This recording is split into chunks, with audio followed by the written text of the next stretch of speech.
नमस्कार दोस्तों, स्वागत है आपके अपने YouTube channel Vinayak national ITI में। आज हम पढ़ने वाले हैं इलेक्ट्रीशियन सेकेंड ईयर के लिए थ्री फेज मोटर। ठीक है, तो थ्री फेज के मोटर के जितने भी MCQ है उसको हम करने वाले हैं। अगर इसमें ज्यादा क्वेश्चन होगा तो पार्ट ए और पार्ट बी में करके करेंगे। ठीक है, तो चलिए आइए बिना किसी देरी के शुरू करते हैं। चलिए पहला क्वेश्चन है आपका, कह रहा है कि थ्री फेज स्क्वायरल केज प्रेरण मोटर की स्लिप की गणना करने का क्या सूत्र है। तो देखिए स्लिप जो है हम निकालते हैं मोटर की सिंक्रोनस स्पीड के लिए तुल्यकालिक स्पीड। तुल्यकालिक स्पीड जो क्या होती है, जो स्टेटर में हमारा जो magnet pulsating rotating magnetic field बनाता है वो हमारा क्या होता है, सिंक्रोनस स्पीड की जो स्लिप होती है। ठीक है, तो उसका जो फार्मूला होता है स्लिप ज्ञात करने का, वो हमारा फार्मूला होता है N slip equal to NS minus NR अपान के NS। ठीक है, NS माइनस NR बटे NS। तो हमारा ऑप्शन क्या हो जाएगा, डी सही हो जाएगा। ठीक है, डी। चलिए अगला क्वेश्चन है, ये फिगर है, ये क्या है, एक फिगर है, ये जो ड्यूल स्टार्टर का जो है कि ये डायग्राम है, कंट्रोल डायग्राम है। जो आपका डायरेक्ट लाइन स्टार्टर होता है जिसे कहते हैं ड्यूल स्टार्टर, जो कि 1 से लेके 5 HP तक के लिए हम ड्यूल स्टार्टर का यूज करते हैं। तो इसका जो कंट्रोल डायग्राम है, इसमें पूछा है कि किसका सर्किट डायग्राम है, कौन सा कंट्रोल डायग्राम है। तो ये जो हमारा है इंचिंग नियंत्रण है। क्या है, इंचिंग नियंत्रण है। ठीक है, इंचिंग नियंत्रण क्या होता है, किसी मशीन को मान लीजिए स्टेप बाय स्टेप थोड़ा थोड़ा प्ले चालू करना है या बंद करना है, तो वहां पे इंचिंग कंट्रोल सिस्टम डाला जाता है। मान लीजिए मशीन है आपकी, कोई पार्ट में कोई या कोई प्रोडक्शन में पेज वगैरह जो भी कुछ भी है प्रोडक्शन में फंस गया, उसको निकालना है, तो हम इंचिंग के माध्यम से उसको आगे पीछे करके इजी निकाल सकते हैं। तो ये इंचिंग कंट्रोल डायग्राम है। अगला क्वेश्चन देखेंगे, कहा है कि एसी मोटर के स्टेटर में कुल विद्युत डिग्री की गणना करने के लिए किस सूत्र का प्रयोग करते हैं। तो मोटर में हमारा दो पार्ट होता है मुख्य रूप से, एक स्टेटर होता है, एक रोटर होता है। स्टेटर क्या होता है, स्थिर होता है, और रोटर क्या होता है, घूमने वाला भाग होता है। ठीक है, तो इसकी जो डिग्री होती है वो क्या होती है, पोल इंटू 180, यानी कि कितना पोल है और कितना डिग्री। तो 180 डिग्री में पोल का मल्टीप्लाई कर देंगे तो एंगल स्टेटर का निकल के सामने आ जाएगा। ठीक है, तो हमारा देखेंगे कि कुल विद्युत डिग्री बराबर क्या हो जाएगा, 180 गुणे स्लॉट की संख्या, 180 गुणे स्लॉट की संख्या, सॉरी स्लॉट की संख्या नहीं, पोल होगा ना, तो 180 गुणे नंबर ऑफ पोल, उत्तर डी सही हो जाएगा। 180 गुणे नंबर ऑफ पोल में मल्टीप्लाई कर देंगे तो आपका स्टेटर की डिग्री निकल जाएगी। अब देखिए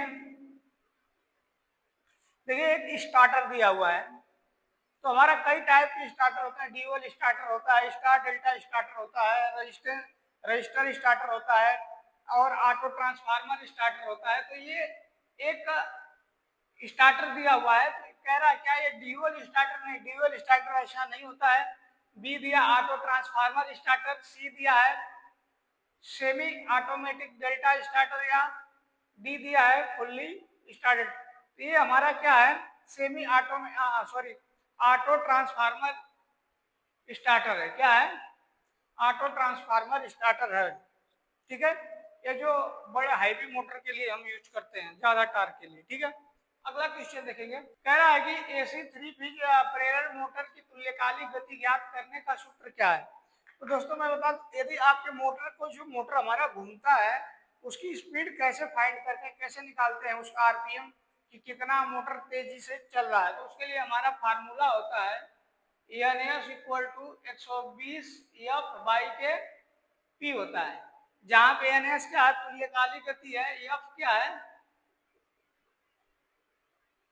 आवृत्ति हो जाएगी। ठीक है, और पी क्या हो जाएगा, पोल हो जाएगा। ठीक, NS equal to 120 F by P, तो synchronous speed equal to 120 F by के पी, तो ऑप्शन ए सही हो जाएगा 120 एफ बाई के पी। अगला क्वेश्चन देखेंगे, कह रहा है कि पूर्ण लोड पर 10 एचपी प्रेरणा मोटर चलाने की फ्यूज दर कितनी होती है। तो पूर्ण लोड पे 10 एचपी के लिए जो फ्यूज दर होती है वो कितना लेते हैं हम, 25 एम्पियर। कितना लेंगे, 25 एम्पियर।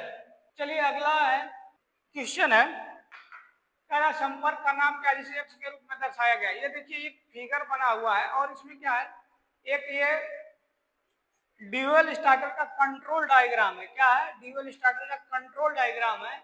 और ये जो भाग पूछा है ये सहायक संपर्क है। जब हम स्टार्ट बटन दबा देते हैं तो स्टार्ट बटन दबाने के बाद ये पुनः ओपन हो जाता है। तो जब ओपन हो जाता है तो हमारा मोटर बंद हो जाएगा। अगर सहायक कांटेक्ट नहीं रहेगा तो सहायक कांटेक्ट के माध्यम से हमारा मोटर चलता रहता है। ठीक है, तो इसका आंसर सही हो जाएगा, एक्सिलरी कांटेक्ट, सहायक संपर्क हो जाएगा। ठीक है, अगला देखिए, ये एक जो है कि ये 3 फेज मोटर में करते हैं। ठीक है, पूछा है कि कौन सी एसी मोटर स्टेटर की बाइंडिंग का प्रकार क्या है। Single layer basket binding, double layer basket binding, जटिल कुंडल बाइंडिंग या हीरा कुंडल बाइंडिंग। तो ये देखिए जो है कि सिंगल लेयर बास्केट बाइंडिंग है आपका। ठीक है, सिंगल लेयर बास्केट बाइंडिंग। अगला सवाल पूछा है, कह रहा है कि एसी 3 कला इंडक्शन मोटर की प्रतिशत स्लिप की गणना करने के लिए किस सूत्र का उपयोग किया जाता है। तो देखिए प्रतिशत स्लिप जो होती है वही यानी तुल्यकालिक स्पीड का एक परसेंटेज फॉर्म में निकालना होता है। तो हमारा वही होता है NS माइनस NR अपान के NS इंटू 100 से बस मल्टीप्लाई कर देंगे। ठीक है, तो ये क्या है, प्रतिशत स्लिप हमारी निकल जाएगी, परसेंटेज स्लिप। तो ऑप्शन में कहाँ है, NS माइनस NR बटे NS इंटू 100। देख पाएंगे पहला ऑप्शन सही है। ठीक है, ये सही हो जाएगा। चलिए अगला क्वेश्चन देखेंगे, कह रहा है कि नियंत्रण सर्किट में किस परिचालन में उपयोग किया जाता है। ठीक है, तो दिया है कि रिमोट कंट्रोल, बी दिया है इंचिंग, सी दिया है अनुक्रमिक नियंत्रण, डी दे रखा है आगे और पीछे। ठीक है, तो ये क्या है आपका एक तरीके से स्टार्ट स्टॉप स्टार्ट। ठीक है, तो ये क्या है, आगे और पीछे, फॉरवर्ड एंड रिवर्स का क्या किया गया है, डायग्राम बनाया गया है। इसका फॉरवर्ड और रिवर्स, आगे और पीछे जब मोटर को फॉरवर्ड और रिवर्स में चलाते हैं तब। चलिए अगला क्वेश्चन देखेंगे, कह रहा है कि 3 फेज कला मोटर में बाइंडिंग के बीच कला विस्थापन क्या होता है। तो देखिए सिंगल फेज में 90 डिग्री का होता है और 3 फेज में कितना होता है, 120 डिग्री का कोण होता है। अगर हम इस तरीके से बाइंडिंग देखेंगे तो इनकी जो बाइंडिंग हम रखते हैं टोटल कितना पे रखते हैं, 120 डिग्री पे। ठीक है, तो कितना हो जाएगा, 120 डिग्री। ऑप्शन क्या सही हो जाएगा, बी सही हो जाएगा, 120 डिग्री। ठीक है, चलिए अगला क्वेश्चन देखेंगे। अगला सवाल कह रहा है कि यह चिन्हित भाग का नाम क्या है। तो देखिए एक हमारा ये कौन सा पार्ट है, सबसे पहले तो इसको पहचानेंगे। एक रोटर है जो मोटर में घूमता है, स्टेटर के अंदर जो रोटर घूमता है ये वही दिखाया गया है। तो इसमें एक शॉफ्ट है, शॉफ्ट पे 3 रिंग लगी हुई है। उसको पूछा है कि वो क्या है, तो ये जो 3 रिंग है हमारी क्या है, इसको बोलेंगे बैरिंग नहीं होता है। ठीक है, बैरिंग तो शॉफ्ट के इस कोने और इधर लगी रहती है, तीनों एक साथ लगी हुई है। तो इसको हम क्या कहेंगे, इस वाले भाग को, इन तीनों को क्या बोलते हैं, स्लिप रिंग बोलते हैं। ठीक है, जो ज्यादा स्टार्टिंग मोटर पर जहाँ ज्यादा लोड की आवश्यकता होती है ना, वहां पे स्लिप रिंग रोटर का यूज करते हैं। ठीक है, तो हमारा ये क्या है, स्लिप रिंग है। चलिए अगला देखें, कह रहा है कि कॉइल बाइंडिंग का क्या नाम है। एक बाइंडिंग है, कह रहा है कि हाफ कुंडल बाइंडिंग, पूरे कुंडल बाइंडिंग, सिंगल कुंडल बाइंडिंग, दोहरी परत बाइंडिंग। तो ये क्या है, पूरे कुंडल बाइंडिंग। चलिए अगला क्वेश्चन देखेंगे। अगला देखिए, क्या कुंडल बाइंडिंग का नाम क्या है। तो ये देखिए कह रहा है कि कांस्टेटिंग कॉइल बाइंडिंग। तो कांस्टेटिंग कॉइल बाइंडिंग कहाँ पे होती है, सिंगल फेज मोटर में होती है। डिस्ट्रीब्यूशन कॉइल बाइंडिंग, जाल आकार की कुंडली बाइंडिंग, डी दे रखा हीरे की जाली के आकार की कुंडली बाइंडिंग। तो देखिए हीरे की जाले की कुंडली के आकार की बाइंडिंग हो जाएगा, ऑप्शन डी सही हो जाएगा। चलिए अगला क्वेश्चन देखेंगे। कह रहा है कि 3 कला प्रेरण मोटर में किस गति को तुल्यकालिक गति कहा जाता है। ठीक है, तो जो तुल्यकालिक गति होती है, जो हमारा स्टेटर और रोटर जो होता है, जो हमारा स्टेटर स्थिर होता है, जो रोटर घूमता है, उनके जो सापेक्ष की जो गति होती है उसको कहते हैं तुल्यकालिक गति। ठीक है, तो हमारा दिया शून्य भार की गति, फुल लोड स्पीड, चुंबकीय क्षेत्र की गति, तो स्टेटर और रोटर के बीच की जो गति होती है उसको कहते हैं सिंक्रोनस स्पीड कहा जाता है। ठीक है, स्टेटर और रोटर के बीच की जो गति होती है उसे हम क्या कहते हैं, सिंक्रोनस स्पीड कहते हैं। चलिए अगला क्वेश्चन है, एक चित्र बना हुआ है, कह रहा है कि ये कौन सा स्टार्टर है। तो देखिए ये एक ड्यूअल स्टार्टर ए दे रखा है, बी दे रखा है ऑटो ट्रांसफार्मर स्टार्टर, सी है automatic star delta starter, D देखा है semi automatic star delta starter. तो एक तरीके का ये ऑटो ट्रांसफार्मर स्टार्टर है जिसका सिंबल बनाया गया है। ठीक है, तो इसको ये कौन सा सही हो जाएगा, इसका आंसर बी सही हो जाएगा, ऑटो ट्रांसफार्मर स्टार्टर। अगला है कि यक्स का भाग पूछा है। ठीक है, एक मशीन है जिसमें शॉर्ट लगा हुआ है, तो उसको पूछा है कि क्या है, तो यक्स के मशीन बाइंडिंग मशीन के भाग यक्स को चिन्हित करें। तो ऑप्शन है खराद का धुरा, तार का चारा, तार गाइड और स्पूल वाहक। तो ये कुछ नहीं है, ये खराद का धुरा है। ठीक है, मटेरियल। ठीक है, खराद का धुरा है। चलिए अगला क्वेश्चन देखेंगे। सवाल का है कि 6 पोल स्टेटर मोटर की विद्युत डिग्री क्या है। 6 पोल का मोटर है तो उसके जो स्टेटर की डिग्री क्या है। तो हमको फार्मूला पता है कि पोल इंटू 180 जो डिग्री है, डिग्री बराबर, तो पोल 6 है और 180 से गुणा कर देंगे तो हमारा कितना आएगा, 1080 डिग्री। तो हमारा ऑप्शन क्या देख पा रहे हैं, सी सही हो जाएगा, 180 डिग्री। चलिए अगला क्वेश्चन देखेंगे। कह रहा है कि दो ध्रुव खांचे 12 कुंडली वाले 3 कला मोटर कुंडली प्रति फेज पोलों का जोड़ों की गणना करें। प्रति फेज पोल के जोड़ कितने होते हैं, 2 होते हैं। ठीक है, तो ऑप्शन बी सही हो जाएगा, अगर कैलकुलेट करेंगे तो बी। चलिए अगला क्वेश्चन देखेंगे। कह रहा है कि स्टार्टर के प्रतीक का नाम क्या है। ठीक है, तो एक स्टार्टर बना हुआ है, एक उस तरह बीच में त्रिभुज, तो ये क्या है, स्टार डेल्टा स्टार्टर का सिंबल है। क्या है, स्टार डेल्टा स्टार्टर, जो 5 HP से 20 HP तक के लिए यूज किया जाता है। तो हमारा ये क्या है, स्टार डेल्टा स्टार्टर है। चलिए अगला क्वेश्चन देखेंगे। पिच कारक की गणना करने का सूत्र क्या है। तो पिच कारक गणना करने का सूत्र हमारा क्या होता है कि पहला दिया है पिच फैक्टर, पोल पिच बटे बाइंडिंग पिच, और बी दे रखा है बाइंडिंग पिच बटे पोल पिच, सी दे रखा है pitch factor number of slot बटे नंबर ऑफ पोल, डी आपका पिच फैक्टर नंबर ऑफ पोल बटे, तो हमारा क्या होता है, बाइंडिंग पिच बटे पोल पिच जो होता है पिच फैक्टर होता है। ठीक है, तो ऑप्शन बी सही हो जाएगा। चलिए अगला क्वेश्चन देखेंगे। कह रहा है कि पोल बाइंडिंग को एसी बाइंडिंग के स्लॉट के संदर्भ में कैसे नापा जाता है। तो नंबर ऑफ स्लॉट बटे टोटल इलेक्ट्रिकल डिग्री, फिर सी दे रखा है कि number of slot in the stator बटे नंबर ऑफ पोल, और डी दे रखा है नंबर ऑफ पोल बटे स्लॉट ऑफ स्टेटर।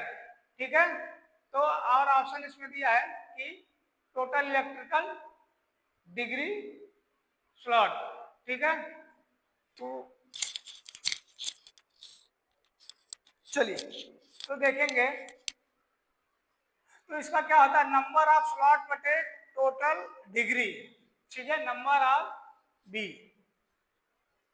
चलिए अगला क्वेश्चन देखेंगे। कह रहा है कि कॉइल की औसत परिधि की गणना करना है। तो कॉइल की औसत परिधि की गणना करने के लिए हम क्या करते हैं, जो सूत्र होता है उसका यल आउट माइनस यल इन लेते हैं। ठीक है, तो हमारा यल आउट माइनस यल के इन बटा के 2 होता है। ठीक है, तो देखेंगे ऑप्शन में यल आउट माइनस यल इन बटे 2, बी दे रखा है यल इन प्लस यल आउट बटे 2। ठीक है, तो इसका हो जाता है आउट ना प्लस होता है, माइनस नहीं बल्कि प्लस हो जाएगा, ठीक है। तो इसका ऑप्शन बी सही हो जाएगा।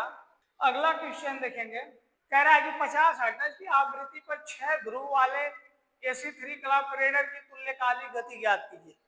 ठीक है, सिंक्रोनस स्पीड ज्ञात करना है।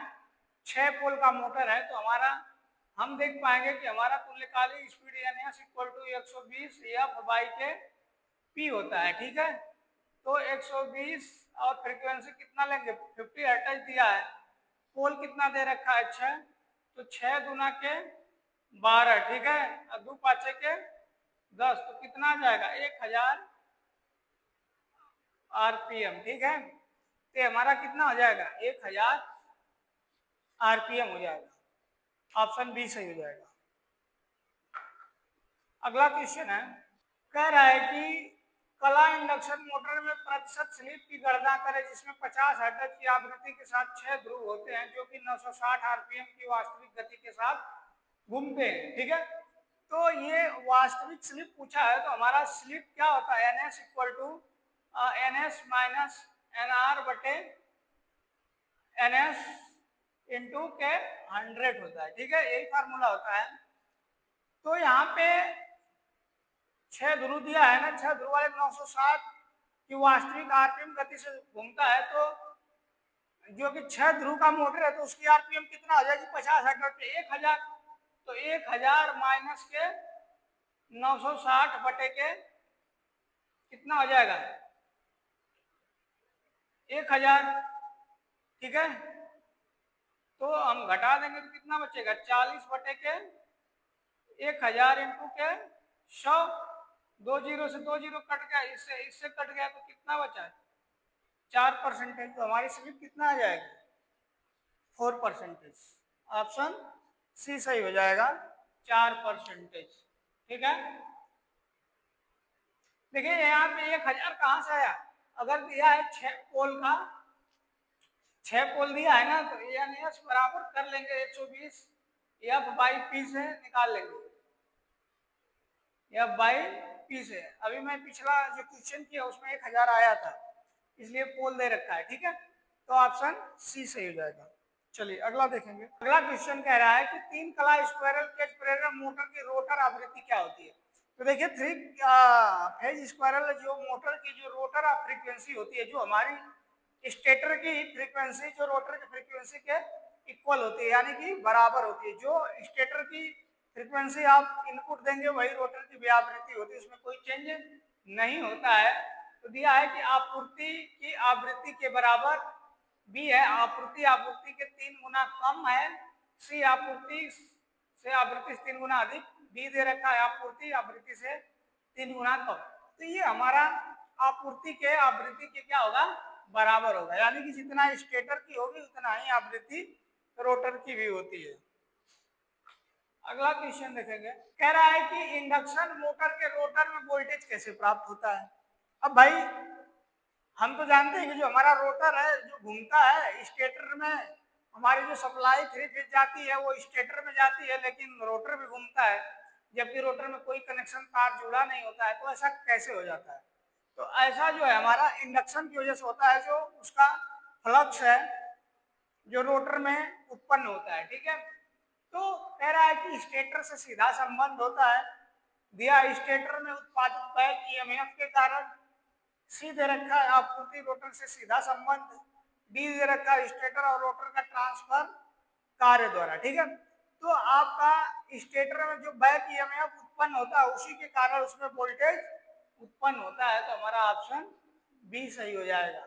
अगला क्वेश्चन है, अपने रोटर पक्ष से 3 कला स्क्वायरल केज प्रेरण मोटर की गति को नियंत्रित करने के लिए कौन सी विधि का उपयोग किया जाता है। मोटर की गति को नियंत्रित करने के लिए कौन सी, तो इसमें हम कौन सी विधि का यूज करते हैं, आरोपित वोल्टेज, आरोपित फ्रीक्वेंसी परिवर्तन और ध्रुवों की संख्या को बदलना नहीं बल्कि कैस्केड संचालन की करते हैं, ठीक है, ऑप्शन ए सही हो जाएगा। अगला क्वेश्चन देखेंगे, कह रहा है कि अवरुद्ध रोटर परीक्षण द्वारा 3 कला प्रेरण मोटर का कौन सा नुकसान निर्धारित किया जाता है। तो ब्लॉक्ड रोटर जो टेस्ट होता है वो हम कॉपर की हानि को ज्ञात करने के लिए करते हैं, कॉपर लॉस को ज्ञात करने के लिए करते हैं। तो ब्लॉक जो कॉपर होता है, कॉपर की कमी के कारण करते हैं। ठीक है, चलिए अगला क्वेश्चन देखेंगे। क्वेश्चन कह रहा है कि रिबाइंडिंग प्रक्रिया में वार्निशिंग से पहले मोटर के लिए प्री हीटिंग क्यों आवश्यक है? क्योंकि देखिए जब हम रिबाइंडिंग करते हैं तो मोटर में जो है कि बाहरी नमी वगैरह रहती है, तो उसको हमें नमी को दूर करने के लिए प्री हीटिंग का काम करना पड़ता है। तो बाइंडिंग में वार्निश को जल्दी सुखाने के लिए, बाइंडिंग में वार्निश आसान प्रवाह के लिए, सी इंसुलेशन प्रतिरोध के मूल्य को बढ़ाने के लिए, डी दिया बाइंडिंग परतों के बीच की नमी को बाहर निकालने के लिए। तो प्री हीटिंग क्यों करते हैं? क्योंकि बाइंडिंग की जो परतों के बीच में जो नमी होती है उसको बाहर निकालने के लिए किया जाता है। तो हमारा ऑप्शन डी सही हो जाएगा, क्योंकि उसका मॉइस्चर वगैरह निकल जाता है। चलिए अगला क्वेश्चन देखेंगे। अगला सवाल कह रहा है कि एसी मोटर बाइंडिंग में आंतरिक ग्राउलर का उपयोग करके किस प्रकार का परीक्षण किया जाता है? तो देखिए आंतरिक जो टेस्ट होता है बाइंडिंग का, एसी मोटर के बाइंडिंग में आंतरिक ग्राउलर से, तो हमारा ग्राउलर दो तरीके का होता है, एक तो इंटरनल, एक आउटर। ठीक है, तो इंटरनल ग्राउलर से जो है कि शार्ट और ओपन दोनों का टेस्ट किया जाता है, और जबकि आउटर से केवल ओपन का किया जाता है। ठीक है, तो यहाँ पे पूछा है आंतरिक, तो आंतरिक के लिए क्या होगा? कह रहा है ground test, polarity test, continuity test, short circuit test. तो हमारा क्या हो जाएगा? Short circuit test. अगर ओपन और क्लोज देता तो दोनों होता। ठीक है, तो शॉर्ट सर्किट टेस्ट हो जाएगा। अगला क्वेश्चन देखेंगे। कह रहा है कि स्टार्टर बाइंडिंग में शॉर्ट और ओपन फॉल्ट परीक्षण करने के लिए किस उपकरण का यूज करते हैं? देखिए पूछ दिया यहीं पे कि दोनों अगर शॉर्ट और ओपन चेक करना है तो कौन सा ग्राउलर लेंगे? तो इंटरनल ग्राउलर का यूज करते हैं। किसका करते हैं? आंतरिक ग्राउलर का। याद रखिएगा दोस्तों, इंटरनल ग्राउलर का यूज करते हैं। अगला क्वेश्चन देखेंगे। अगला क्वेश्चन कह रहा है कि एसी मोटर सर्किट में फ्यूज के अलावा थर्मल कट आउट का उपयोग करने का क्या उद्देश्य है? तो फ्यूज के अलावा जो थर्मल रिले होता है वो हमारा मोटर को ओवरलोड से बचाने के लिए होता है। क्या होता है? ओवरलोड से बचाने के लिए। यदि हमारा मोटर जो है कि ओवरलोडिंग होता है तो वो क्या करेगा? ट्रिप कर देगा, मोटर बंद हो जाएगा। तो लगातार ओवरलोडिंग की अनुमति दे। सी कह रहा है, डी कह रहा है कि मृत शॉर्ट सर्किट से बचाएं, बी कह रहा है हाई वोल्टेज से बचाव करें, डी कह रहा है भारी भार से रक्षा। तो प्रोटेक्ट फ्रॉम हैवी लोड। ठीक है, हैवी लोड से क्या करता है? रक्षा करेगा। तो हमारा ऑप्शन ए सही हो जाएगा, भारी भार से रक्षा। अगला क्वेश्चन देखेंगे। कह रहा है कि परिवर्तित गति पर उच्च प्रारंभिक बल आघूर्ण प्रदान करने के लिए किस प्रकार की मोटर का यूज करते हैं? तो देखिए जो स्पीड हमको बदलते रहना है और उसके लिए हाई टार्क किस मोटर में मिलता है? कह रहा है कि यूनिवर्सल मोटर। तो सिंगल फेज हो गया। अभी हम पढ़ रहे हैं थ्री फेज मोटर, तो ये होगा नहीं। कह रहा है परमानेंट कैपेसिटर मोटर, ये भी सिंगल फेज मोटर है, तो ये भी नहीं होगा क्योंकि परमानेंट कैपेसिटर मोटर पूछा है। कह रहा है कि three phase slip ring induction motor. C कह रहा है, डी कह रहा है कि थ्री कला एकल केज प्रेरर मोटर। तो हमारा ऑप्शन सी से हो जाएगा, तीन कला स्लिप रिंग इंडक्शन मोटर, जो अभी हाई स्टार्टिंग टार्क के लिए यूज किया जाता है। अगला देखेंगे। कह रहा है कि एसी इंडक्शन मोटर में बल आघूर्ण और स्लिप के बीच क्या संबंध होता है? तो बल और आघूर्ण के बीच में यही संबंध होता है कि यदि टार्क बढ़ेगा तो स्लिप भी बढ़ेगी, टार्क घटेगा तो स्लिप भी घटेगी। कह रहा है कि स्लिप बढ़ने से बल आघूर्ण घटता है? नहीं, स्लिप बढ़ने से बल आघूर्ण बढ़ता है। स्लिप घटने से बल आघूर्ण बढ़ता है? नहीं, स्लिप घटने से बल आघूर्ण घटता है। तो स्लिप के बढ़ने से बल आघूर्ण बढ़ेगा, स्लिप बढ़ने से बल आघूर्ण बढ़ेगा, अगर घटेगी तो घटेगा। अगला क्वेश्चन है, यदि खुले सर्किट में रोटर बार को एसी इंडक्शन मोटर का क्या प्रभाव होगा? अगर कह रहा है कि खुले सर्किट में रोटर बार में जो कि रोटर का जो रोटर में वाली बाइंडिंग होती है अगर वो ओपन रहेगी तो क्या होगा? ठीक है, तो शाफ्ट कंपन होगा, मोटर शुरू नहीं होगी, धीमी गति से चलता है और मोटर अति गर्म होगा। तो अगर वो ओपन रहेगा तो फ्लक्स विद्युत वाहक बनेगा ही नहीं, तो मोटर शुरू ही नहीं होगी। ठीक है, मोटर शुरू नहीं होगी। अगला क्वेश्चन है, कह रहा है कि एसी 3 फेज मोटर के रिबाइंडिंग के लिए किस प्रकार के तार का उपयोग किया जाता है। तो जो हमारा 3 फेज का मोटर होता है उसकी जो बाइंडिंग भरते हैं उसमें कौन सा तार का चुनाव करते हैं। तो दोस्तों उसमें हम सुपर एनामेल्ड कॉपर वायर का यूज करते हैं। ठीक है, इसका करते हैं सुपर एनामेल्ड कॉपर वायर। हमारा ऑप्शन ए सही हो जाएगा। चलिए अगला क्वेश्चन देखेंगे, कह रहा है कि बाइंडिंग प्रक्रिया में बेवेज के रूप में किस सामग्री का उपयोग करते हैं। तो देखिए बाइंडिंग प्रक्रिया में बेवेज क्या होता है कि जब हम मोटर खराब हो जाता है, हमारा जल जाता है, तो जो स्लॉट में हमारी जो बाइंडिंग भरी जाती है कॉपर की, उसको निकालना पड़ता है। पतले पतले स्लॉट होते हैं, आपने देखा होगा। तो उसको निकालने के लिए हम एक बांस की पुट्टी लकड़ी लेते हैं, उसी से ठोक ठोक के निकालते हैं ताकि हमारा जो आर्मेचर का नुकसान ना हो, क्योंकि वो लेमिनेशन का जो परत होती है वो खुरुच न जाए, उसे सुरक्षा के लिए हम बांस की फट्टी का यूज करते हैं। तो यहाँ पे हो जाएगा बम्बू, यानी कि बांस का यूज करेंगे। ठीक है, चलिए अगला देखेंगे क्वेश्चन, कह रहा है कि आपूर्ति देने से पहले बाइंडिंग में कौन सा परीक्षण करना चाहिए। जब आप मोटर लगा लेते हैं कनेक्शन में, तो सबसे पहले हम उसको जांचते हैं कि हमारा मोटर सही है कि नहीं। तो ऐसा करने के लिए सबसे पहले पोलैरिटी टेस्ट का ध्यान रखा जाता है कि RYB फेज में है कि नहीं है। तो सबसे पहले मोस्ट इंपॉर्टेंट है पोलैरिटी टेस्ट किया जाता है। ठीक है, क्या करते हैं, पोलैरिटी टेस्ट करते हैं। अगला क्वेश्चन देखेंगे, कह रहा है कि रोटर चालकों के 3 कला मोटर थोड़ी तिरछी स्थिति में क्यों रखा जाता है। आपने देखा होगा कि जो है कि हमारा रोटर जो होता है इस तरीके से, तो रोटर की जो छड़ें होती हैं, बार होती है, वो थोड़ी तिरछी लगी रहती है। ऐसा क्या कारण है तिरछी लगाने का, सीधी एकदम नहीं रहती है। क्योंकि अगर ऐसा हम नहीं करेंगे तो उसमें जो टार्क जो है कि कम मिलेगा। ठीक है, तो अधिक समान रोटर क्षेत्र बल आघूर्ण का उत्पादन करने के लिए उसकी बार को हम क्या करते हैं, तिरछी लगाते हैं। तो हमारा ऑप्शन डी सही हो जाएगा, अधिक समान रोटर क्षेत्र का बल आघूर्ण उत्पन्न करने के लिए। अगला क्वेश्चन देखेंगे, कह रहा है कि 3 कला इंडक्शन मोटर के नो लोड टेस्ट में कौन सी हानि निर्धारित की जाती है। तो देखिए नो लोड टेस्ट में दिया है कि लव हानि, कॉपर लॉस, घर्षण लॉस या वायु हानि। तो आयरन लॉस का नो लोड परीक्षण करते हैं। क्या करते हैं, आयरन लॉस, लव हानि का परीक्षण किया जाता है। अगला क्वेश्चन देखेंगे, अगला क्वेश्चन है, कह रहा है 3 कला मोटर की गति को नियंत्रित करने की कौन सी विधि में केवल 2 चर गति प्राप्त होती है। ठीक है, तो आरोपित दिया है कि रोटर रियोस्टेट नियंत्रण द्वारा बाई चेंजिंग अप्लाइड फ्रीक्वेंसी, दिया है कि बाई चेंजिंग अप्लाइड वोल्टेज और स्टेटर की ध्रुवों की संख्या बदलता है। तो इसको हम क्या करेंगे, बाई अप्लाइड चेंजिंग फ्रीक्वेंसी, कौन सी विधि 2 चर गति प्राप्त करता है। ठीक है, तो आरोपित फ्रीक्वेंसी को बदलकर। चलिए अगला क्वेश्चन देखेंगे, कह रहा है कि स्लिप रिंग इंडक्शन मोटर को बाउंड रोटर क्यों फिट किया जाता है।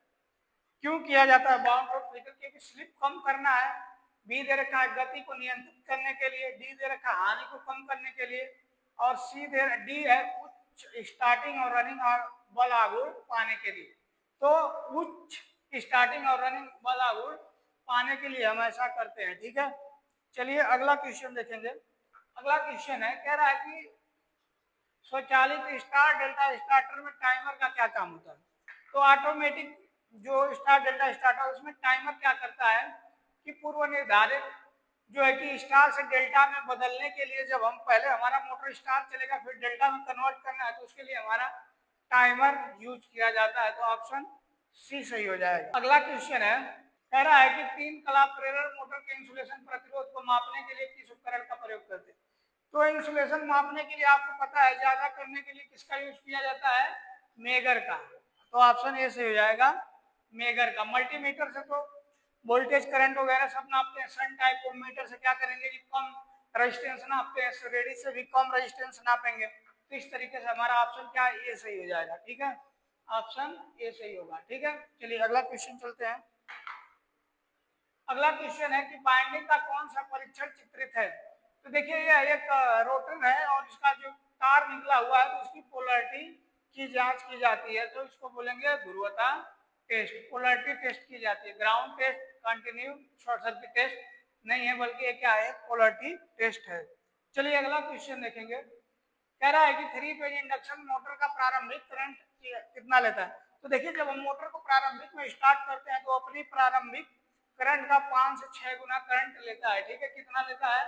प्रारंभिक का 5 से 6 गुना, पूर्ण भार धारा का 5 से 6 गुना। ठीक है, 1 से 2 गुना ए है, बी कह रहा है कि 2 से 3 गुना पूर्ण भार धारा का नहीं, 4 से 5 गुना भी नहीं, लेकिन 5 से 6 गुना लेता है। इसलिए हमको मोटर में स्टार्टर लगाना आवश्यक होता है, ताकि जो हमारा जो टर्मिनल की स्विच होते हैं वो जल जाएंगे। इसके लिए सुरक्षा के लिए और मोटर की सुरक्षा के लिए स्टार्टर का यूज करते हैं। अगला क्वेश्चन है कि स्टेटर साइड से 3 कला इंडक्शन मोटर की गति को नियंत्रित करने के लिए किस विधि का उपयोग किया जाता है? ठीक है, तो दिया है कि कैस्केड ऑपरेशन, कह रहा है कि नियंत्रित स्टेटर साइड 3 कला इंडक्शन मोटर की गति को गति करने की किस विधि का उपयोग किया जाता है? ठीक है, तो आरोपित आवृत्ति बदल के। ठीक है, ऑप्शन स्टेटर साइड से 3 कला इंडक्शन मोटर की गति को गति करने के लिए किस विधि का यूज किया जाता है? तो बाय चेंजिंग अप्लाइड फ्रीक्वेंसी। अगला सवाल है, ये कह रहा है कि मोटर की गति नियंत्रण कौन सी विधि है? तो ये देखिए फिगर में आप देख पा रहे हैं, ये कैस्केड संचालन मेथड होता है। जो मोटर की जो मिनिमम स्पीड होती है उससे भी नीचे गति को प्राप्त करना है तो कैस्केड विधि से यूज किया जाता है। तो हमारा ऑप्शन ए सही हो जाएगा, कैस्केड विधि। चलिए अगला सवाल है कि 3 कला मोटर स्टार्टर के साथ शामिल 2 कार्यात्मक सर्किट कौन होती है? तो 3 कला ओपन सर्किट और शॉर्ट सर्किट दिया है कि क्लोज सर्किट और ओपन सर्किट, शॉर्ट सर्किट और क्लोज सर्किट, नियंत्रण सर्किट और पावर सर्किट। ठीक है, तो 3 फेज कला में हमारा 2 सर्किट होते हैं, एक पावर सर्किट होती है, एक कंट्रोल सर्किट होती है। ठीक है, कंट्रोल सर्किट क्या करती है? उसको ऑन ऑफ करने के लिए होती है, और जो पावर सर्किट होती है मोटर को चलाने के लिए होती है। तो हमारा ऑप्शन डी सी हो जाएगा, नियंत्रण सर्किट और पावर सर्किट। अगला क्वेश्चन देखेंगे, कह रहा है कि लेथराइट पेपर इंसुलेशन का मुख्य गुण कौन सा है? तो ये क्या है कि कह रहा है कि गैर मॉइस्चर सामग्री अत्यधिक गैर हाई ग्रोस्कोपिक होता है, यह श्रेणी एफ के लिए बहुत अच्छा है, यह बेहतर एजिंग और परावैद्युत शक्ति है। ठीक है, तो लेथराइट पेपर जो है यह बेहतर एजिंग और परावैद्युत शक्ति होती है। ठीक है, ऑप्शन डी से हो जाएगा। चलिए अगला क्वेश्चन देखेंगे। अगला क्वेश्चन कह रहा है कि कुंडल और ओवरहैंग बांधने के लिए किस प्रकार के इंसुलेटिंग सामग्री का चयन किया जाता है? देखिए जब हम मोटर होता है जब बाइंडिंग कर लेते हैं तो उसके वायर को बखूबी बढ़िया से बांधा जाता है। तो इसको बांधने के लिए हम क्या करते हैं कि दिया है कि सूती स्लीव, एम्पायर स्लीव, टेरिलिन धागा और फाइबर। तो इसको हम करने के लिए क्या करते हैं, कॉटन एम्पायर स्लीव का यूज करते हैं। ठीक है, एम्पायर पेपर यूज करते हैं। अगला क्वेश्चन देखेंगे, एसी बाइंडिंग में कॉफिंग के लिए किस इंसुलेशन का प्रयोग किया जाता है? ठीक है, तो कॉफिंग के लिए किसका प्रयोग करेंगे? फाइबर ग्लास टेप या चमड़े या कागज का, एम्पायर फाइबर कपड़े आधारित चिपकने वाला टेप। ठीक है, तो इसके लिए हम क्या करेंगे, लेथराइट पेपर करते हैं, यानी कि कपड़े पर आधारित चिपकने वाला टेप का करते हैं कॉफिंग के लिए। तो ऑप्शन डी सही हो जाएगा। चलिए अगला देखेंगे। अगला क्वेश्चन कह रहा है कि एसी बाइंडिंग में कॉइल को क्या कहते हैं? तो एसी बाइंडिंग में कॉइल को कहते हैं कि श्रेणी जुड़े घुमाव की संख्या, कह रहा है कि समांतर में जुड़ाव घुमाव की संख्या, दी दे रखा है 2 समान ध्रुवों के अंतर घुमाव की संख्या, दिया है 2 असमान ध्रुवों के अंतर घुमाव की संख्या। तो जो है कि 2 पोला समान ध्रुवों के घुमाव की संख्या। चलिए अगला क्वेश्चन देखेंगे। कह रहा है कि किस प्रकार की एसी बाइंडिंग में विभिन्न पिचों पर कुंडली पोल पिच की संख्या 1 से अधिक होती है? ठीक है, तो ये क्या है आपका हीरा कुंडल बाइंडिंग। ठीक है, हीरा कुंडल बाइंडिंग। ठीक है, चलिए क्वेश्चन देखेंगे। अगला कह रहा है कि 36 स्लॉट, 36 कॉइल और 4 पोल मोटर के लिए 3 डबल वितरित बाइंडिंग के लिए कॉइल कला तथा पोल की गणना करें। ठीक है, तो अगर आप डिवाइड करें तो इसका कितना हो जाएगा, 6 कॉइल 3 कला पोल, आपका बी सही हो जाएगा। ठीक है, चलिए अगला क्वेश्चन देखेंगे। तो इसमें कहा है कि स्लॉट का 36 कॉइल्स और 4 पोल वाले मोटर को ना, तो इसमें 3 कला कॉइल हो जाएगा। ठीक है, चलिए अगला देखेंगे। अगला फिगर है, कह रहा रिबाइंडिंग प्रक्रिया का प्रकार क्या है। तो रिबाइंडिंग प्रक्रिया का प्रकार है ये जो है कि मैनुअली है, जो कि हाथ से इसमें वायर को भरा जा रहा है, तो हम कहेंगे हाथ से लपेटना। क्या हो जाएगा, ये हाथ से लपेटना।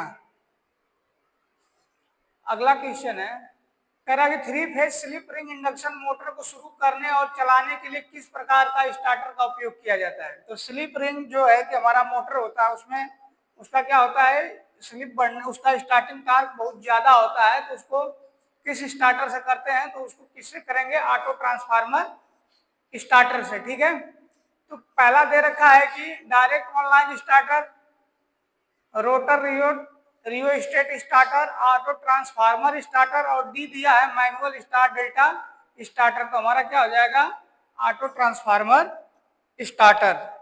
अगला सवाल है, दिया है कॉलर का क्या कार्य है। तो देखिए कॉलर का मतलब होता है कि चारों ओर घूम के किसी वस्तु को सुरक्षा देना। तो ये हमारा जो मोटर में कॉलर होता है, ये वाइंडिंग को शॉर्ट सर्किट से सुरक्षा देता है। ठीक है, मदद करता है। कह रहा है कि क्षेत्र के चारों ओर इंसुलेशन प्रदान करता है, और बी कह है कि कुंडल में टेपिंग के लिए इंसुलेशन प्रदान करता है। सी जबकि कह रहा है कि निकले हुए किनारों के लिए सामग्री को कसने में मदद करता है। डी कह रहा है कुंडल में ऊष्मा स्थानांतरण के लिए इंसुलेशन प्रदान करता है। तो ये आपका क्या करता है, फील्ड के चारों ओर इंसुलेशन प्रदान करेगा। ठीक है, तो हमारा ऑप्शन क्या सही हो जाएगा, ए सही हो जाएगा। अगला सवाल है, कह रहा है किस प्रकार के बाइंडिंग तार को समरसेबल पंप मोटर को बाइंडिंग करने के लिए उपयोग किया जाता है। तो हमारा जो समरसेबल पंप होता है, उसको बहुत पावरफुल इंसुलेशन की जरूरत होती है, क्योंकि वो पानी के अंदर होता है। तो पानी के अंदर होगा तो सुपर इनेमल जो रहेगा तो शॉर्ट सर्किट बहुत जल्दी हो जाता है। तो उसके लिए हम पीवीसी कवर टाइप का जो है कि इंसुलेशन लगाते हैं, कि जिससे शॉर्ट सर्किट से सुरक्षा रहे, क्योंकि वो पानी के अंदर रहता है। ठीक है, तो आपका ऑप्शन क्या हो जाएगा, ए सही हो जाएगा। अगला क्वेश्चन देखेंगे, कह रहा है कि शीतलन के लिए किस प्रकार की बाइंडिंग अधिक जगह है। ठीक है, तो जो है कि मोटर हमारा ठंडा रहे शीतलन के लिए, तो किस प्रकार की बाइंडिंग में अधिक जगह है। कह रहा है कि ओवर हैंगिंग कॉइल के बीच, ओवर हैंगिंग कॉइल और रोटर के बीच, कह रहा ओवर हैंगिंग कॉइल और योक के बीच, ओवर हैंगिंग कॉइल और बेस के बीच। तो ओवर हैंगिंग कॉइल और किसके बीच, योक के बीच में रहेगा। अगला देखेंगे, कह रहा है कि पैनल बोर्ड कहाँ यूज किए जाते हैं। ठीक है, तो पैनल बोर्ड हमारे घरेलू वायरिंग में, 3 फेज डोमेस्टिक वायरिंग में किया जाता है। ठीक है, तो पहला दिया है कि औद्योगिक मोटर ड्राइव। तो औद्योगिक मोटर ड्राइव में भी पैनल रहते हैं, लेकिन वो ज्यादा हैवी लेवल के होते हैं। ठीक है, और बी आपका है घरेलू वायरिंग सर्किट में। तो घरेलू वायरिंग सर्किट में पैनल बोर्ड नहीं लगाता है। ठीक है, 3 फेज डोमेस्टिक वायरिंग में पैनल बोर्ड यूज किया जाता है। तो आपका ऑप्शन सी करेक्ट होगा।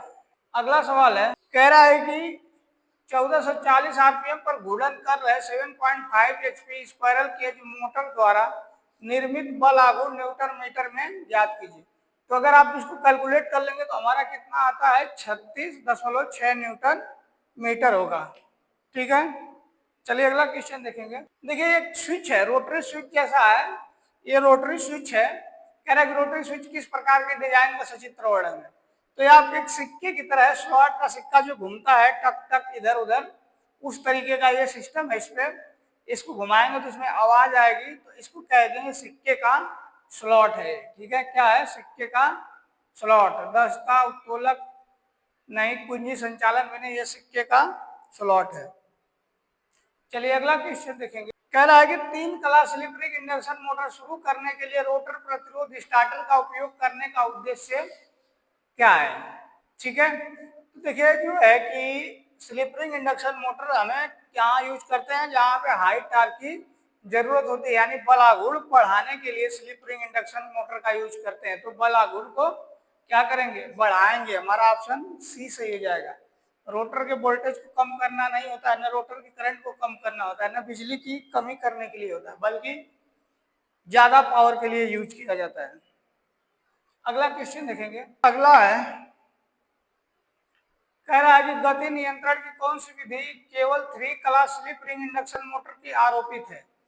ठीक है, तो इसके लिए हम क्या करते हैं, रोटर रियोस्टेट नियंत्रण का यूज करते हैं। किसके लिए, 3 फेज स्लिप रिंग के लिए। ये देखिए, एक ये बाइंडिंग है और ये तिरछी बाइंडिंग है, जिसको कहते हैं स्क्यू बाइंडिंग। ये बाइंडिंग कौन सा है, इसको कहेंगे तिरछी बाइंडिंग। स्किन बाइंडिंग नहीं है, और जटिल कुंडल बाइंडिंग भी नहीं, ना हीरा कुंडल बाइंडिंग है। ठीक है, ये क्या है, तिरछी बाइंडिंग है। तो हमारा ऑप्शन ए सही हो जाएगा। चलिए अगला देखेंगे। 3 कला मोटर बाइंडिंग का नाम क्या है, यदि पोल पिच से कम है। ठीक है, तो ये जो है, अगर ऐसा रहेगा तो शॉर्ट कोटेड बाइंडिंग कहते हैं। जब 3 किलोमीटर बाइंडिंग यदि कुंडली पिच जो है पोल पिच से कम रहती है तो उसको शॉर्ट कोटेड बाइंडिंग कहते हैं। क्या कहते हैं, short coated binding. Full pitch binding, पूरे कुंडल बाइंडिंग, और लंबी कार्टेड बाइंडिंग नहीं बल्कि शॉर्ट कार्टेड बाइंडिंग कहते हैं। अगला क्वेश्चन देखेंगे। कह रहा है कि 3 कला संयंत्री बाइंडिंग का अवगुण कौन सा है। तो यह अधिक जगह की आवश्यकता है, यह स्टेप फार्मर की आवश्यकता है, कॉइल को समान रूप से आकार देने और अधिक कठिन है, दिया है कि अंत कनेक्शन बनाना आसान नहीं है। तो ये क्या है, एक स्टेप फार्मर की आवश्यकता होती है संकेंद्रित बाइंडिंग को बनाने में। तो हमारा बी ऑप्शन सही हो जाएगा। चलिए अगला दिया है कि मोटर बाइंडिंग के लिए प्रयुक्त आरेख का नाम क्या है।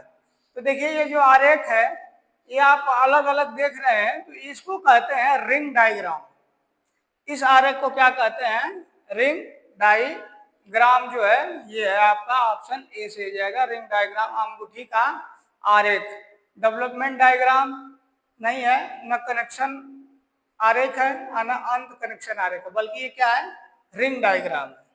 अगला क्वेश्चन देखेंगे। कह रहा है कि 3 कला 36 स्लॉट और 12 कॉइल 4 पोल बाइंडिंग के लिए स्लॉट संदर्भ में कला विस्थापन की गणना करें। तो इसका करेंगे तो कितना हमारा हो जाएगा, 6 स्लॉट आएगा। ठीक है, कितना आएगा, 6 स्लॉट हो जाएगा।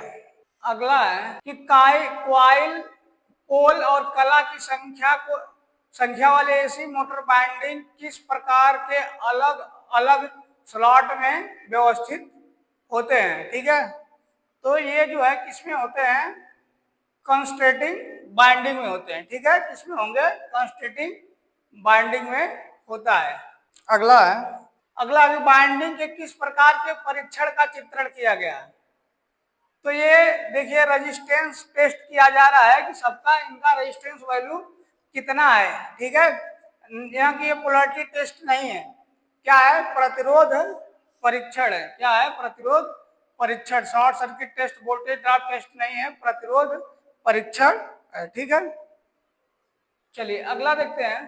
कह रहा है कि स्टार्टिंग में रोटर सर्किट में बाहरी प्रतिरोध को 3 phase slip ring induction motor starter के माध्यम से क्यों शामिल किया गया है।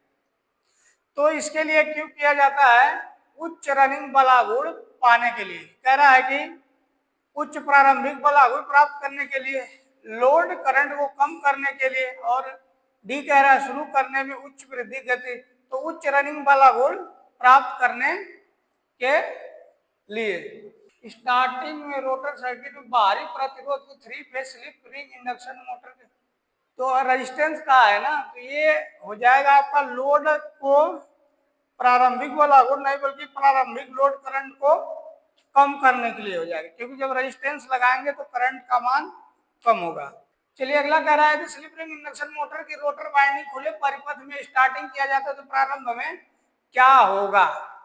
ठीक है, तो ऐसा अगर खोल देंगे तो मोटर क्या होगी, हमारी नहीं घूमेगी, नहीं चलेगी, विल नॉट रन, मोटर नहीं चलेगी। कह रहा है कि यदि एक कला चलने के दौरान विफल हो जाता है तो 3 कला प्रेरित मोटर क्या होगा। यानी मान लीजिए आपका 3 फेज का मोटर है और वो चल रहा है और अचानक 1 फेज का फ्यूज उड़ गया, तो क्या होगा, मोटर धीरे धीरे चलेगी, आखिर में जल जाएगी। पहले तो कुछ देर तक चलेगी फिर जल जाएगी। ठीक है, तो मोटर धीरे से चलती रहेगी, आखिर में जल जाएगी। अगला है, लोड के साथ चलने के दौरान एक कला कट ऑफ होने पर इंडक्शन मोटर पे क्या प्रभाव पड़ता है। मोटर जो है कि ये भी है, तो देखिए क्या होगा कि कह रहा है मोटर एक बार रुक जाती है, रुकेगी नहीं, मोटर सामान्य रूप से भी नहीं चलेगी। कह रहा है कि मोटर धीमी गति के साथ गुनगुने शोर के साथ चलती है, नहीं, मोटर धीमी गति के साथ चलेगी लेकिन थोड़ी देर बाद क्या होगी, उसकी वाइंडिंग जल जाएगी। अगला है, कह रहा है कि एकल कला प्रिवेंटर के साथ स्टार्टर चालू नहीं होने पर क्या दोष है। तो देखिए सिंगल फेज के साथ जो प्रिवेंटर लगा होता है, कह रहा है कि अनुचित कला क्रम, लाइन वोल्टेज में उतार चढ़ाव और आपूर्ति लाइन का ढीला संयोजन और मोटर पर गलत टर्मिनल संयोजन। ठीक है, तो जो है कि मोटर पे यहाँ पे देखिए दोनों ऑप्शन सस्पेंस में है कि अनुचित कलाक्रम और मोटर का गलत टर्मिनल संयोजन दोनों हो सकता है। ठीक है, तो इसमें हमारा आपने मान लिया है कि क्या करेगा, मोटर का गलत टर्मिनल संयोजन है तो वो स्टार्ट नहीं होगी। अगला है, लोड होने पर 3 फेज इंडक्शन मोटर में कम गति चलने में दोष क्या है। अगर लोड है, मोटर पे लोड है तो गलत कनेक्शन मोटर पे रहेगा तो चलेगा ही नहीं, गलत स्टार्टर कनेक्शन नहीं, रोटर बाइंडिंग में खुला सर्किट और स्टार्टिंग बाइंडिंग में आंशिक रूप से क्या होगा, शॉर्ट सर्किट रहेगा। ठीक है, तो वो कम गति से चलेगा। अगला है, कौन सी दोष की स्थिति में थर्मल अधिभार रिले एसी इंडक्शन मोटर की रक्षा करता है। ठीक है, कह रहा है short circuit, open circuit, over current और अंडर वोल्टेज। तो क्या करेगा, देखिए थर्मल रिले क्या करेगा, शॉर्ट सर्किट पे ही करेगा और ओवर करंट होने के बाद वो हीट होके सर्किट को क्या करेगा, ब्रेक कर देगा। अगला क्वेश्चन है, कह रहा है इंडक्शन मोटर के रोटर में खुले सर्किट का क्या प्रभाव है। तो जो है कि खुला रहेगा तो मोटर क्या होगा, वो ऑन ही नहीं होगा, मोटर चालू नहीं होगा। दिया है कि मोटर शुरू नहीं होता है, मोटर में ओवर हीटिंग होगी, शाफ्ट के अतिरिक्त कंपन होगा, मोटर बहुत कम गति से चलेगा, मोटर घूमेगा ही नहीं, वो ईएमएफ जनरेट नहीं होगा, इसलिए मोटर नहीं घूमेगा।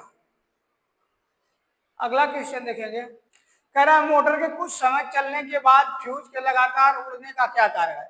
यदि मोटर चल रहा है, कुछ टाइम बाद फ्यूज उड़ जा रहा है तो हम उसके बाइंडिंग में अगर खराब इंसुलेशन पड़ा है तो वो उड़ जाएगा। ठीक है, कह रहा है कि अनुचित अर्थिंग से कुछ नहीं है, मतलब ओवरलोडिंग और भारी वोल्टेज का उतार चढ़ाव।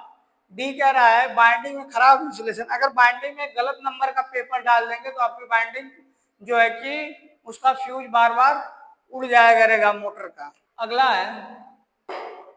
अगला कह रहा है कि 3 कला प्रेरण मोटर का क्या होता है अगर एक कला शुरू होने के दौरान विफल हो जाता है। कह रहा है कि मोटर तुरंत रुक जाती है। बी कह रहा है मोटर लगातार धीमी गति से चलती है, मोटर चलती है और अधिक धारा खींचती है, अनियमित गति से मोटर चलती है, तो मोटर चलेगी लेकिन रुक जाएगी। अगला क्वेश्चन देखते हैं, 3 फेज मोटर स्टार्टर का सिंगल फेज प्रिवेंटर के साथ बार बार ट्रिप करने का क्या कारण है। तो जो है कि मोटर अगर बार बार ट्रिप कर रहा है तो हमारी OLR की गलत सेटिंग अगर कर देंगे तो बार बार उसका रिले उसको ट्रिप कर देगा और हमारी मोटर ऑन नहीं होगी। तो OLR की गलत सेटिंग, गलत फ्यूज रेटिंग से नहीं, असंतुलित वोल्टेज से भी नहीं, बल्कि OLR की गलत सेटिंग कर देंगे।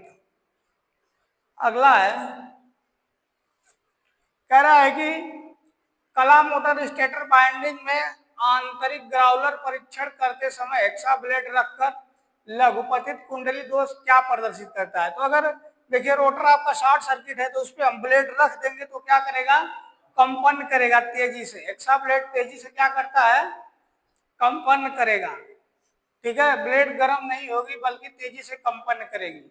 चलिए, तो ये आपका जो 3 फेज इंडक्शन मोटर था उसका सारा क्वेश्चन कंप्लीट हो गया। और अगला लेसन में हम पढ़ेंगे क्लास 4 में सिंगल फेज मोटर। ठीक है, और आप लोग इसी तरह वीडियो को शेयर करिए, लाइक करिए, चैनल को सब्सक्राइब करिए। धन्यवाद।